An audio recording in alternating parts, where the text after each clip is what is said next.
The only person who came to my 70th Thanksgiving dinner was my lawyer, and by the time he left, my family's future looked very different from what they expected. My name is Margaret Whitmore, and until recently I believe Thanksgiving was the one day of the year when families remembered what truly mattered. I had spent most of my life protecting that tradition. For more than 30 years, the holiday dinner happened in my house, the same colonial-style home on Maple Ridge Road where my late husband and I raised our son. Every November the scent of roasted turkey and cinnamon would drift through the hallways, and the dining room table would stretch nearly 10 feet long to make room for everyone. Even after my husband passed away 8 years ago, I kept the tradition alive. I told myself it mattered.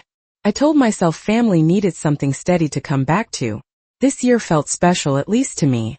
Turning 70 does something strange to a person. You begin to count things differently. Not just years but moments. Chances.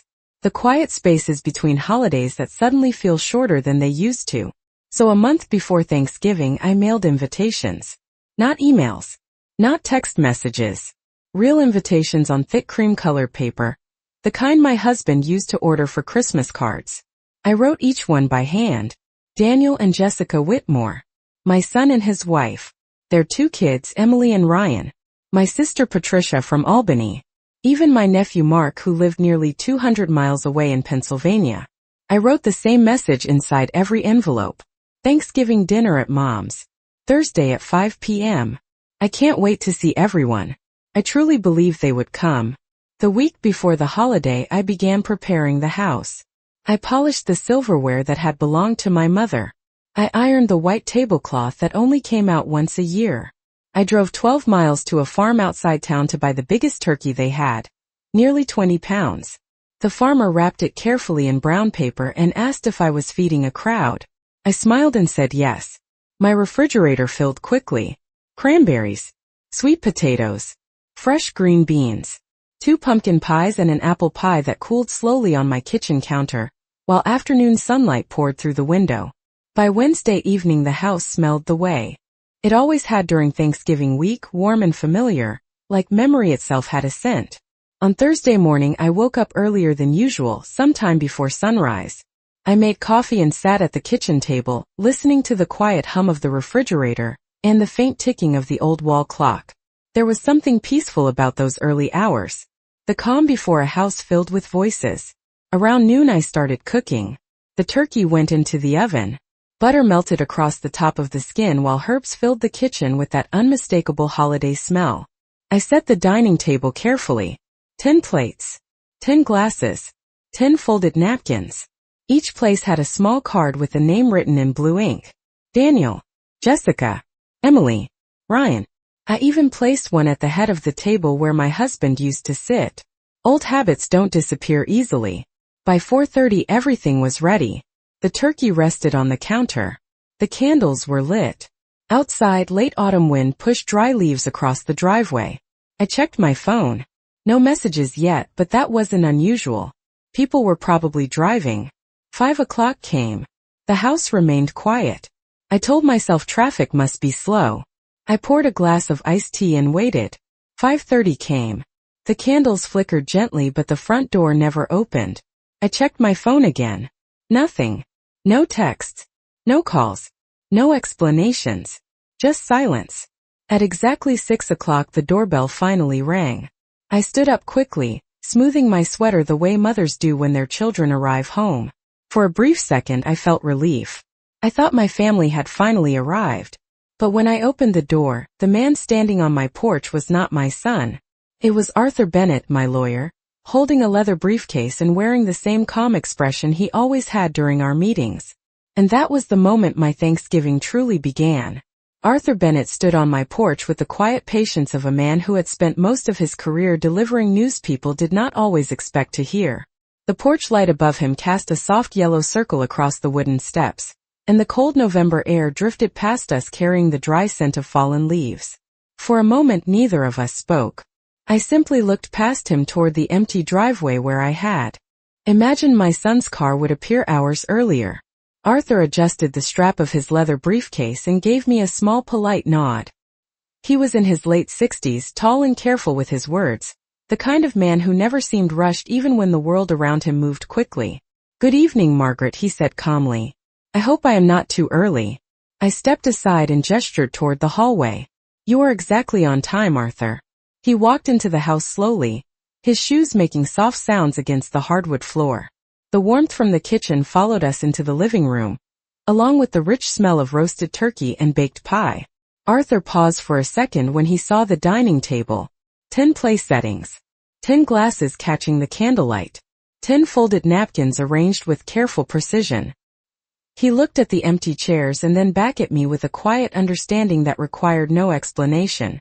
I closed the front door behind him and the house returned to its deep stillness. I had spent the entire afternoon expecting noise. The sound of grandchildren running through the hallway. The front door opening and closing. Daniel's voice calling out "Hello, Mom" from the kitchen. Instead, there was only the faint hum of the refrigerator and the gentle crackling of the candles on the dining table. Arthur placed his briefcase carefully on the coffee table and removed his coat. I noticed the way he glanced once more toward the dining room before turning his attention back to me. It looks like you prepared quite a dinner, he said quietly. I nodded and folded my hands together. Old habits are difficult to change. He did not ask where my family was. That was one of the things I appreciated about Arthur Bennett. Lawyers who work long enough with families learn when silence is more respectful than questions. I walked into the kitchen and brought back 2 glasses of iced tea. The condensation on the glass felt cold against my fingers. I handed one to Arthur and sat down across from him. For a moment we both listened to the ticking of the clock above the fireplace.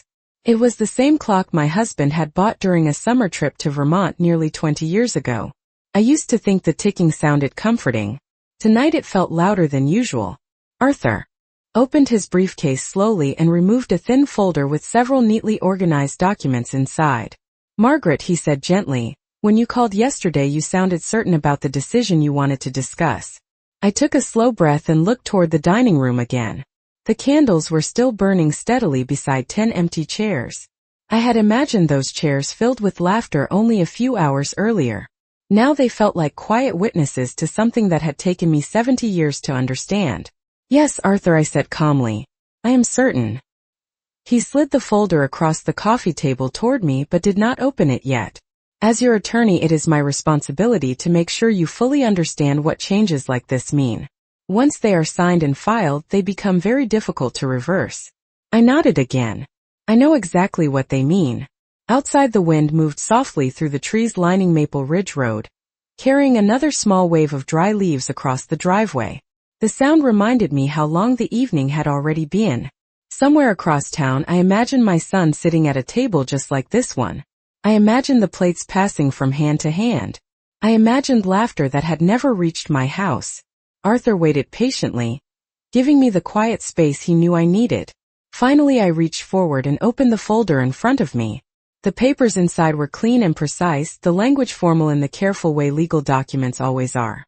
My name appeared at the top of the first page in clear black letters. Margaret Elaine Whitmore. Arthur rested his hands on the table and spoke gently. This document will replace the will you signed 4 years ago.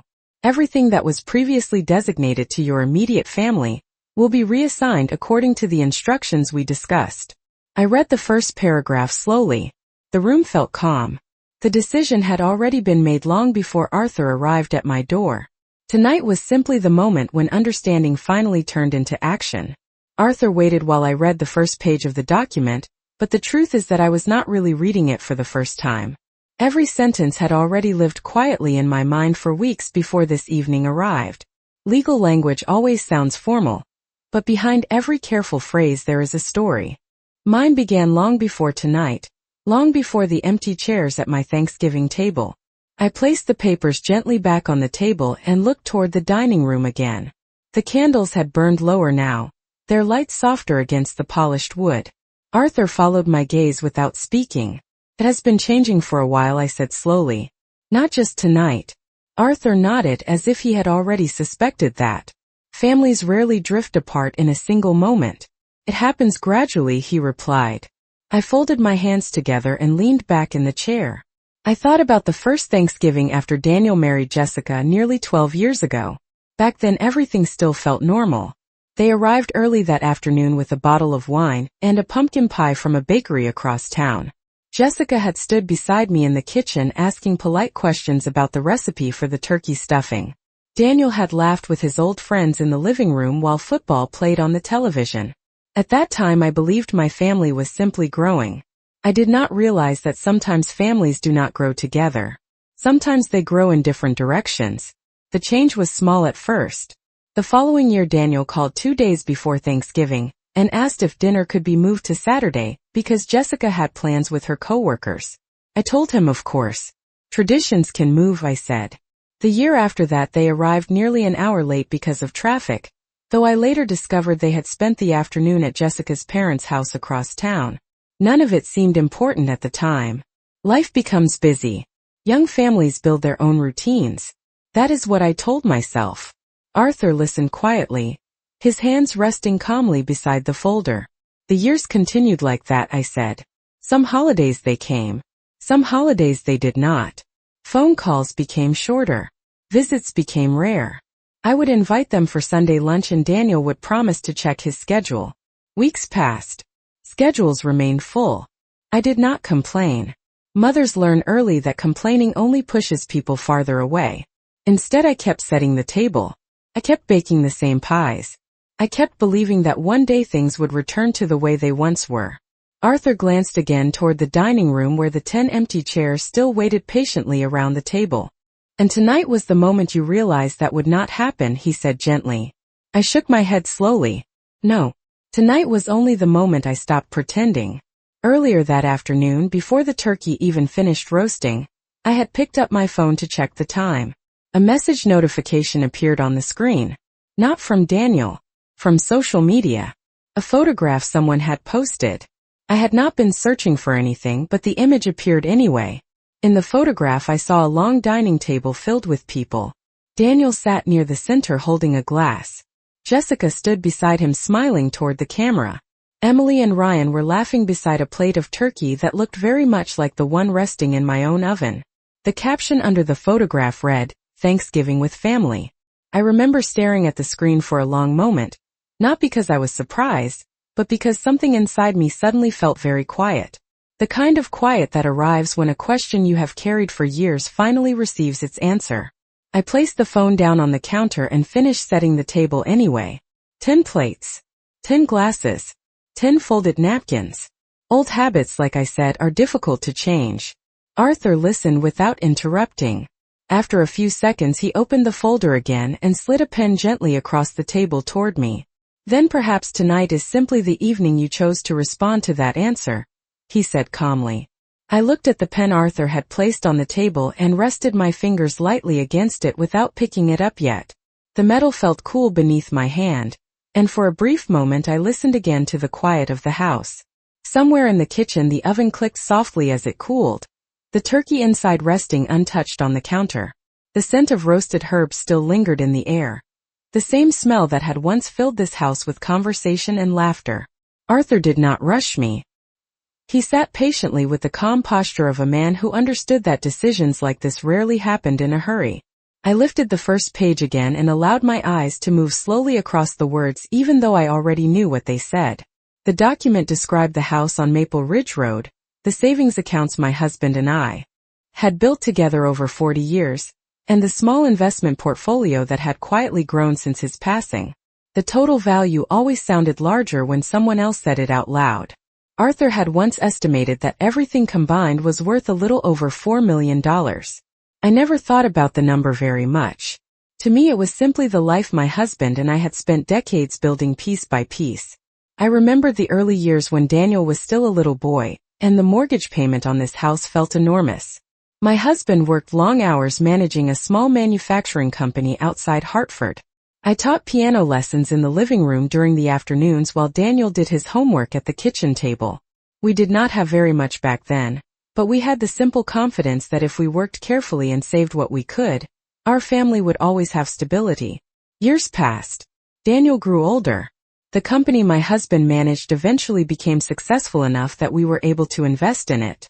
When he passed away 8 years ago, the shares transferred quietly into my name. That was when Arthur Bennett first entered my life as an attorney, helping me organize everything properly. I remembered sitting in his office the first time, surrounded by shelves filled with thick legal books. At that meeting he helped me write the will that left nearly everything to Daniel. It seemed like the most natural decision in the world. "Your son will be very well provided for," Arthur had said at the time. I believed that was exactly what my husband would have wanted. I also believed something else back then. I believed that taking care of family always meant giving without hesitation. I slowly turned another page of the document resting in front of me, and noticed again how carefully the language had been written. The house, the savings, the investments, all of it redirected into different hands now. Not because of anger, not because of revenge, simply because understanding had arrived later than I expected. Arthur finally spoke in his calm, steady voice. "Margaret, I want to remind you again that once these papers are signed, your estate will no longer pass to Daniel or his immediate household. Instead, the distribution will follow the new designations you requested." I nodded slowly. I remember. Earlier this week we had discussed every detail during a long phone call.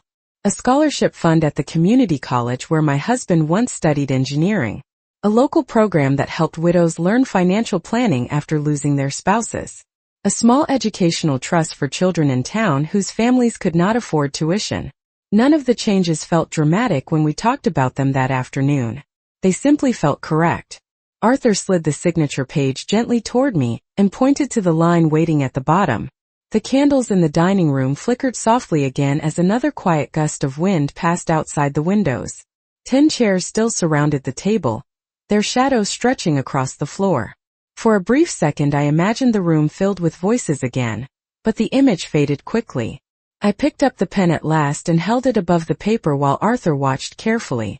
70 years of life had taught me many lessons about patience, but one of the most important lessons was learning when patience had finally reached its end. I lowered the pen until the tip finally touched the paper, and for a brief moment my hand remained still, not because I doubted the decision but because I understood the quiet weight of the moment. 70 years of life had a way of teaching patience, endurance, and forgiveness, but it also taught something else that took much longer to understand. Sometimes love does not disappear all at once. Sometimes it fades slowly, replaced by distance so gradual that you do not recognize it, until you are already standing alone in a quiet house on a holiday evening. The ink flowed smoothly across the page as I wrote my name, Margaret Elaine Whitmore. The letters looked steady and calm, exactly the way I felt inside. Arthur watched carefully while I finished the signature, and then gently turned the document so he could sign as a witness. His pen moved quickly and confidently. When he finished, he placed the paper back into the folder with the same careful attention he had shown since the moment he arrived. For several seconds neither of us spoke. The clock on the wall continued its steady rhythm, marking time the same way it had for decades in this house. I leaned back in the chair and looked toward the dining room again. The candles were burning lower now, small pools of wax forming near their bases. The turkey on the counter would soon grow cold. The pies would remain untouched. Earlier in the day I had imagined grandchildren reaching across the table for extra servings of mashed potatoes. I had imagined Daniel carving the turkey the way his father once had. I had imagined Jessica asking for the cranberry sauce recipe she used to compliment during those first years of marriage. Instead, the house remained peaceful and still, and strangely enough that silence no longer felt painful. It simply felt honest. Arthur closed the folder and rested both hands on top of it. "Margaret," he said quietly, "I want to be certain you feel comfortable with everything that happened tonight. Decisions involving family can sometimes bring complicated emotions later." I nodded slowly. "I understand that, Arthur. But the truth is this decision did not begin tonight. It began the moment I realized I had been waiting for people who were no longer coming." Arthur studied my expression for a moment and then gave a small thoughtful nod. "People often believe inheritance is only about money," he said. "In reality it is about trust." I allowed myself a small smile at that. Trust. That word had followed me quietly for most of my life. I trusted my husband when we built this home together. I trusted the long years of work and savings that slowly created the security we now had. And for a very long time I trusted that family meant something permanent. Tonight did not destroy that belief. It simply changed how I understood it. Arthur stood up and reached for his coat. "I will file these documents first thing Monday morning," he said. "Everything will be legally binding after that." I walked him toward the front door while the hallway lights cast long shadows across the wooden floor. When I opened the door, the cool evening air drifted inside again, carrying the quiet sounds of the neighborhood settling into night. Arthur stepped onto the porch and turned back toward me one last time. "Happy Thanksgiving, Margaret," he said gently. I watched his car disappear slowly down Maple Ridge Road before closing the door. The house felt calm again, the kind of calm that arrives after a long storm has finally passed. I returned to the dining room and stood beside the long table where 10 empty chairs still waited around the white cloth. For a moment I considered blowing out the candles, but instead I sat down at the head of the table and served myself a small plate of turkey. The food tasted exactly the way it always had. Warm, familiar, honest. And for the first time that evening I felt something I had not expected. Peace. I finished my dinner slowly that night, not because I was hungry, but because the quiet felt different from the loneliness I had expected earlier that afternoon. The candles burned low while the clock on the wall continued its steady rhythm. After a while I wrapped the remaining food and placed it carefully into the refrigerator the way I had done every Thanksgiving for decades. The house eventually returned to its usual evening stillness. Outside, the wind moved gently through the trees along Maple Ridge Road, and the last of the fallen leaves scratched softly across the driveway. I went to bed earlier than usual, expecting that sleep might take a long time to arrive, but instead it came quickly and without interruption. The following morning sunlight slipped through the kitchen windows just after 7 o'clock. I poured myself a cup of coffee and sat at the same table where I had spent so many quiet mornings over the years. Nothing in the house had changed physically. The furniture was still in its place. The photographs on the hallway wall still showed Daniel at different ages, from a little boy with missing front teeth to a young man in his college graduation gown. Yet something inside me felt lighter, as if a long chapter had quietly closed during the night. For the next several weeks life moved forward with an unexpected sense of calm. Arthur Bennett called on Monday afternoon to confirm that the paperwork had been officially filed. "Everything is finalized," he told me. "The new estate plan is now legally recorded." I thanked him for his help and wished him a pleasant holiday season. After that call, days turned into ordinary winter routines. I attended my weekly piano group at the community center. I volunteered twice a week helping organize sheet music for the youth orchestra. Occasionally neighbors stopped by for coffee. The house that had once felt too quiet began to feel comfortable again. December arrived with cold mornings and early sunsets. Christmas lights appeared along Maple Ridge Road, decorating porches and front yards with small bursts of color against the gray winter sky. Daniel did not call. Jessica did not send a message. I did not reach out either. Not out of anger, but because something important had shifted inside me. For the first time in many years I stopped waiting beside the telephone for someone else to decide whether I was still part of their plans. Nearly a month passed before anything changed. It happened on a Tuesday afternoon, while I was watering the small plants near my kitchen window. My phone vibrated softly on the counter. The name on the screen surprised me for a moment. Daniel. I dried my hands on a towel and looked at the phone for several seconds before answering. "Hello, Daniel," I said calmly. His voice sounded rushed, the way it used to when he called during busy work days. "Mom, I just heard something strange from Uncle Mark. He said you made changes to your will." For a moment I listened to the quiet space between his words. News like that always traveled faster than people expected. "Yes, Daniel," I replied gently. "I made a few adjustments recently." There was a pause on the line, followed by the sound of him taking a slow breath. "Mom, why would you do something like that without talking to me first?" The question did not sound angry. It sounded confused, almost startled. Like someone who had just discovered a door he assumed would always remain open had quietly been closed. I looked out the kitchen window toward the backyard where winter sunlight rested across the empty garden beds.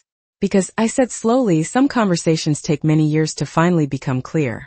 The silence on the other end of the line lasted longer this time, and I realized that the quiet no longer belonged only to my house. It had finally reached his world as well. Daniel did not speak for several seconds after my last sentence, and in that quiet pause I could almost hear him trying to organize thoughts he had never needed to consider before. The sound of traffic moved faintly through his phone, which told me he was probably standing outside somewhere, perhaps near his office building or sitting inside his car. When he finally spoke again, his voice was lower and slower than before. Mom, Uncle Mark said you left the house and most of your savings to charities and programs. He said none of it is going to the family anymore. I rested my hand lightly on the kitchen counter and looked through the window at the backyard where the winter sun was beginning to fade behind the trees. Yes, Daniel, I said calmly. That is correct. Another silence followed, heavier this time. I imagined him running a hand through his hair the way he used to do when something frustrated him. But when he spoke again, the tone of his voice was not anger. It was disbelief. Mom, you cannot be serious. That house has been in our family for years. Dad worked his whole life for it. I closed my eyes for a moment when he mentioned his father. Your father worked his whole life so that the people he loved would always feel supported, I replied gently. That is exactly why those resources should go to people who actually need support. Daniel exhaled slowly into the phone. I could hear the tension growing behind his words. But we are your family. Emily and Ryan are your grandchildren. You always said you wanted to help them with college someday. I walked slowly across the kitchen and sat down at the table where my coffee had grown cold. The truth is that I had thought about those exact things many times before making the decision. I still care about Emily and Ryan very much, I said. Nothing about this changes that. But caring about someone and leaving them an inheritance are not the same thing. Daniel sounded more impatient now. Mom, this does not make any sense. Why would you do something so extreme without even talking to us? I looked down at the surface of the wooden table where small scratches from years of family dinners still marked the finish. Daniel, I answered quietly, we have not had a real conversation in a very long time. The line went silent again. For a moment I wondered whether he had ended the call, but then I heard him speak again, this time more cautiously. Are you still upset about Thanksgiving? I allowed a small breath to escape before answering. Upset is not the word I would use. Thanksgiving simply helped me understand something I had been ignoring for years. Daniel did not respond immediately. When he finally spoke, his voice sounded softer, almost uncertain. Jessica told me you never said anything about dinner that day. I felt a faint smile appear despite the seriousness of the conversation. Daniel, I mailed invitations a month in advance. The same way I used to send Christmas cards when you were younger. Another long pause followed. I imagined him remembering the familiar cream-colored envelopes that used to arrive in the mailbox every December. After a while he cleared his throat quietly. Jessica thought maybe you changed your plans, he said. I did change my plans, Daniel, I replied calmly. Just not in the way she imagined. For a few seconds the only sound between us was the distant noise of traffic from his side of the call, and the faint ticking of the clock in my kitchen. Finally he spoke again, and this time the question in his voice sounded different from the others. It sounded almost careful. Mom, is there anything we can do to fix this?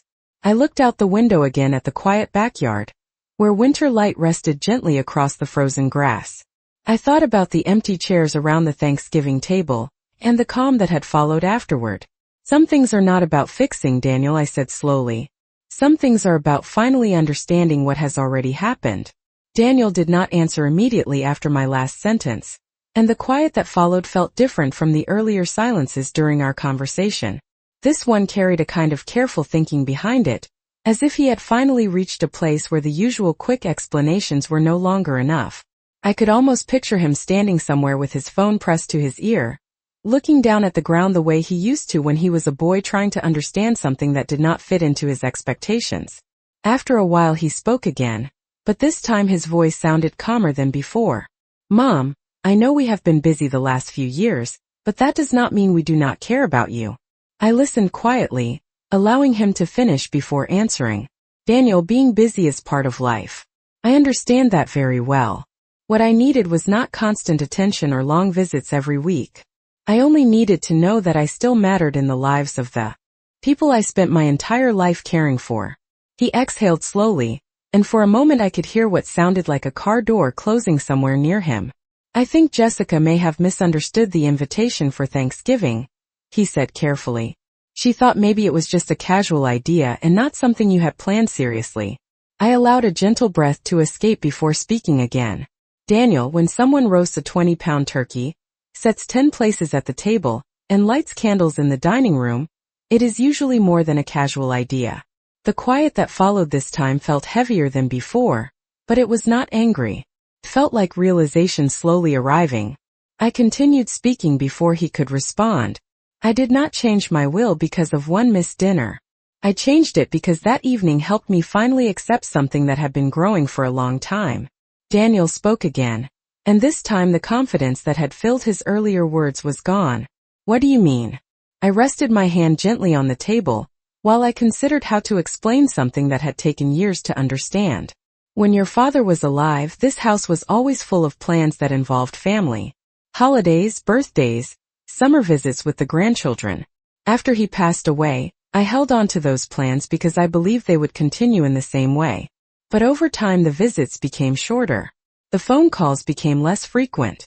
Invitations were answered with maybe instead of yes. Daniel remained quiet while I spoke, and I could tell he was listening carefully now. I am not angry about any of that, I continued calmly. Life changes for everyone.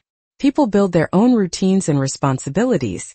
What changed for me was realizing that I had been organizing my entire future around people who had already moved on to different priorities. Daniel cleared his throat quietly before responding. Mom, that does not mean we stop caring about you. I nodded even though he could not see the gesture. I believe that you care about me in your own way, Daniel. But caring and being present are two different things. For several seconds neither of us spoke. The kitchen clock ticked softly in the background, marking the slow passing of the afternoon. Finally Daniel spoke again, and this time there was something new in his voice. Not frustration. Not disbelief. Something closer to regret. Mom, I wish you had told me you were feeling like this sooner. I looked out through the kitchen window again at the quiet backyard, and the fading winter sunlight resting across the snowless grass. Daniel, I said gently, sometimes people say many small things over many years and hope they will be heard. When those things are ignored long enough, eventually they stop saying them out loud. And when that happens, decisions begin to speak instead. Daniel remained silent after my last sentence, and for the first time since the call began I could sense that he was no longer trying to argue or defend anything. The sound of the street behind him had quieted, as if he had stepped somewhere more private. When he finally spoke again his voice carried a slower, more thoughtful tone. Mom, I guess I never realized you felt that alone. I rested my hand gently against the warm ceramic of my coffee mug, even though the coffee inside had already cooled. Loneliness is not always loud, Daniel, I replied calmly. Sometimes it arrives quietly and stays long enough that people begin to think it is normal. On the other end of the line he breathed in slowly before speaking again. I know we should have visited more. Jessica and I always talked about coming by on Sundays, but the weeks kept getting busy with the kids and work and everything else. I listened carefully to the explanation because I had heard versions of it many times before. I believe you, Daniel, I said gently. Life fills up very quickly for people raising families. I remember those years very well. But the truth is that time always reveals where people choose to place their attention. Daniel did not respond immediately, and I could tell my words had settled somewhere deeper than our earlier conversation. After several seconds he spoke again, and this time there was a quiet honesty in his voice that had not been there before. When you say it like that, it sounds like we forgot about you. I looked toward the dining room doorway where the long table stood empty in the fading afternoon light. I do not believe anyone intentionally forgot me, I answered carefully. But sometimes people assume that someone who has always been strong will continue to manage everything alone. Your father used to say that strength can sometimes hide the need for companionship. Daniel made a small thoughtful sound, almost like a quiet laugh mixed with regret.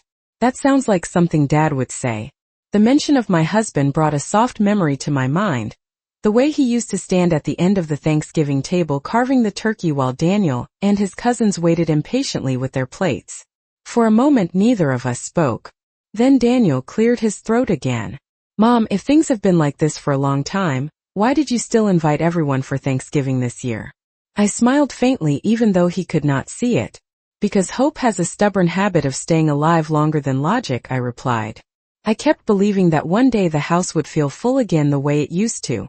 That invitation was simply the last time I tested that hope. Daniel was quiet again, and when he spoke his voice carried a seriousness that had not appeared earlier in the conversation. Mom, if I am being honest, hearing about the will scared me. Not just because of the money, but because it made me realize how far things must have drifted for you to make a decision like that. I nodded slowly to myself. Sometimes a decision is simply a mirror that reflects what has already been happening for years, Daniel. It does not create the distance. It only makes the distance visible. On the other end of the call, I heard him shift his weight as if he were leaning against something. After a long pause, he spoke again in a much quieter voice. I do not want you to feel like you do not have a family anymore. The words hung in the air between us for several seconds. I looked around the familiar kitchen that had held decades of memories, from birthday cakes to late-night conversations when Daniel was a teenager trying to figure out his future. Daniel, I said gently, family is not defined by documents or inheritance. Family is defined by the time people choose to spend together. And that is something no lawyer can write into a will.